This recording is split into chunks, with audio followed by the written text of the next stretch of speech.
बड़ा हो गया। हाँ जल्दी यहाँ देख, जल्दी यहाँ देख, यहाँ देख। चिल्ला देसी भाषा में बोलते हैं गिल्ली रोटी, और चिल्ला बोलते हैं नमकीन चिल्ला। एक मीठा चिल्ला भी बनता है, बट मैं मीठा नहीं बना रही हूँ, मैं नमकीन बना रही हूँ।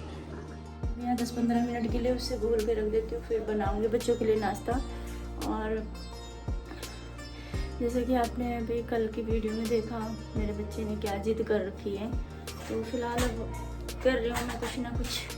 चुपचाप मैं भी नहीं बैठ रही हूँ, कुछ ना कुछ कर रही हूँ कि ठीक है यार, बड़े हो गए हैं बच्चे, हम अपना भला सुख दुख। गुड मॉर्निंग, नमस्ते, जय श्री राधे कृष्णा। कैसे हो आप सभी? आई होप आप सब अच्छे हो, मैं भी ठीक हूँ, बढ़िया हूँ। और अभी जो है घर के काम चल रहे हैं और नाश्ते की तैयारी कर रही हूँ फिलहाल मैं। लो ये रस खा लेना, है रस भी है? ले लेना इसमें से, ठीक है। अभी मैं बना रही हूँ नाश्ता। नाश्ते में बना रही हूँ मैं आज, सोच रही क्या बनाऊँ।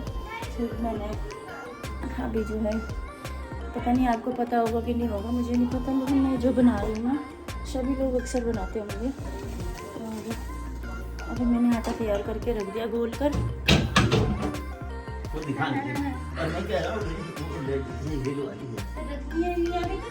मियां का और दादा का सेम है, वो वाला ले लो। हाँ देखो तो निया, मुझे दे दो। नहीं देगी वो आपको, नहीं देगी। हेलो गाइस करो। Hello guys, hello guys, hello guys, hello guys. Mummy तुम क्या कर रहे हैं? क्या है, चीला बना रहे हैं? हाँ बोलो बोलो। लो बेटा बोलो। ये सामान किसने फैलाया? डाल दिया मम्मी, ये सामान किसने? आज आपको एक बात बताऊं, आज आपको ना कुछ चीज़ें बताती हूँ। अगर आपके बच्चे कहना सुनना नहीं मानते हैं ना, तो मतलब उन्हें तो खैर नहीं पता है, वो ना समझ हैं, अभी छोटे भी हैं और वो हमेशा अपना भला देखते हैं। उनको दूसरे की परेशानी से उन्हें कोई मतलब नहीं है, चाहे वो कोई भी हो। तो मैं आज आपको एक बात बताती हूँ। जब मेरी जो है लॉकडाउन की बात बताती हूँ मैं। लॉकडाउन में क्या हुआ था कि मेरी सासू माँ की ना तबीयत ख़राब हुई थी, तो वो मतलब उनकी डेथ हो गई थी। तो जब डेथ हुई थी तो हमारा परिवार और सब लॉकडाउन में तो कहीं जाते नहीं थे, घर से निकलना अलाउ था ही नहीं। तो उसी दौरान हमारे जो है सासू माँ की डेथ हुई थी। तो मतलब मम्मी के गुजरने के बाद हम परिवार सब एक जगह, मेरा और अज्जू का बोले तो मेरे हस्बैंड मेरा, दोनों ना एक जगह छत पे बैठते थे। डेली हम एक जगह बैठते थे, ऊपर ना छत के ऊपर जाके बैठते थे। तो मतलब हम लोग वहाँ पे बैठ के मम्मी की बातें करते थे, है ना, मतलब मम्मी के बारे में बोलते रहते थे कि मम्मी थी तो हम लोग मतलब कैसे थे, माँ थी तो माँ के होने से कितना फ़ायदा था, मम्मी थी तो मतलब गेट पे वेट किया करते थे हम बच्चों का आने का। देखो मैं भी काम करती थी, मैं भी ड्यूटी से जब अपने काम से घर आती थी तो मेरी मम्मी दरवाजे पे वेट किया करती थी, ठीक है। जब इंसान अच्छा भला होता है तो उसके काम अच्छे ही होते हैं और दिख जाते हैं।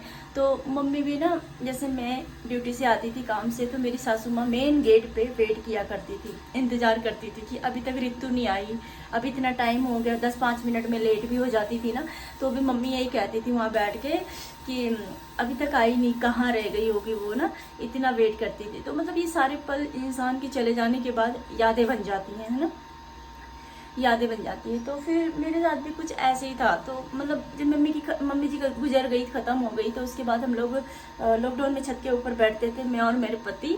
तो हम बोलते थे कि अज्जू मम्मी थी तो ऐसी थी, मम्मी था तो ऐसा था, मम्मी थे तो ऐसे। तो मतलब अज्जू थोड़ा थोड़ा ना इमोशनल हो जाते थे, पता है, बहुत मतलब इमोशनल हो जाते थे। रोना, लड़कों को तो रोना आता है पर वो अंदर छुपा लेते हैं, रोते नहीं है वो जल्दी से। पर हम जैसी लेडीज़ हैं, हम जैसी बहनें हैं, हम जैसी माँ हैं, तुरंत रो देते हैं, क्योंकि हमारे दिल में छुपता नहीं है, वो चीज़ को हम बर्दाश्त नहीं कर पाते। लेकिन भगवान ने आदमियों के अंदर इतनी शक्ति दे रखी है कि आदमी लोग ना बर्दाश्त कर लेते, छुपा लेते। बहुत कम लोग रोते हैं, वैसे ही नहीं रोता हर कोई।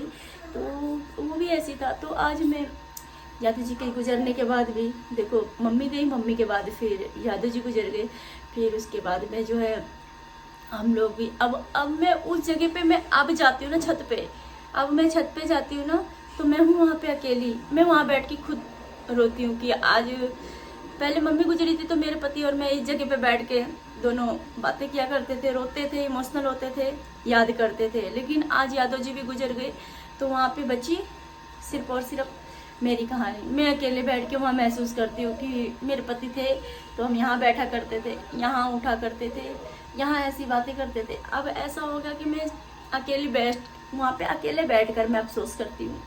बताइए कितनी अजीब कहानी है। तो ऐसे ही है, थोड़ा सा परेशानी इमोशनली हो ही जाता है लगभग, बट बस एक दूसरे को और यादें जो होती है ना बहुत गहरी होती है। इंसान तो चला जाता है पर अपनी सारी निशानियां यहीं पे छोड़ जाता है, और इंसान के गुजरने के बाद जो फ़र्क पड़ता है ना वो सिर्फ और सिर्फ पत्नी को पड़ता है और किसी को नहीं, और बच्चों को भी नहीं है। बच्चे नादान हैं, उन्हें भी क्या पता इस चीज़ के बारे में फ़िलहाल। तो यही सारी चीज़ें हैं जो दिल में बहुत ज़्यादा, मेरे को बहुत रोना आता है, मैं बहुत ज़्यादा परेशान हो जाती हूँ। और आजकल मुझे एक बहन बोल रही थी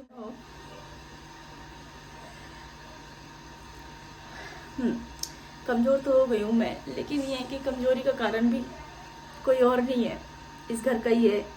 इस घर में ही रहती हूँ मैं, इसी घर में मेरा सब कुछ होता है, तो मेरे अंदर से ख़त्म होती जा रही मैं।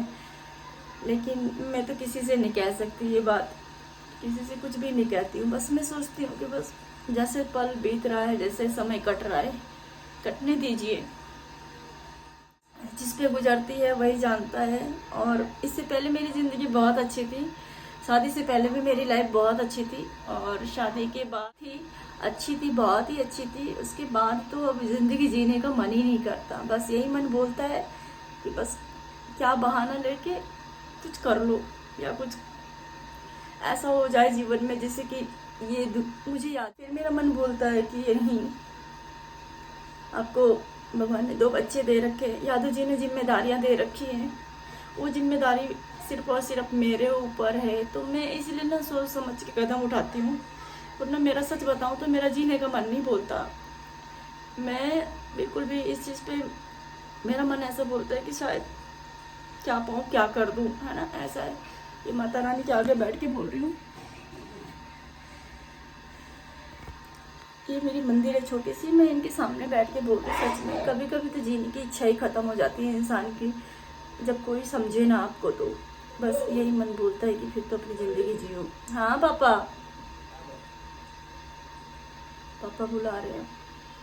समय नहीं मिलता मुझे पापा के पास भी बैठने के लिए, बात करने के लिए, और ऐसे ही है मेरे साथ भी। क्या करूँ, किसे कहूँ, क्या करूँ, कैसे करूँ, कुछ ही समझ में नहीं आता। नहीं तो बच्चे गुस्सा करेंगे। इतनी देर हो गया, नाश्ता नहीं बनाया, बना रही हूँ मैं चिल्ला।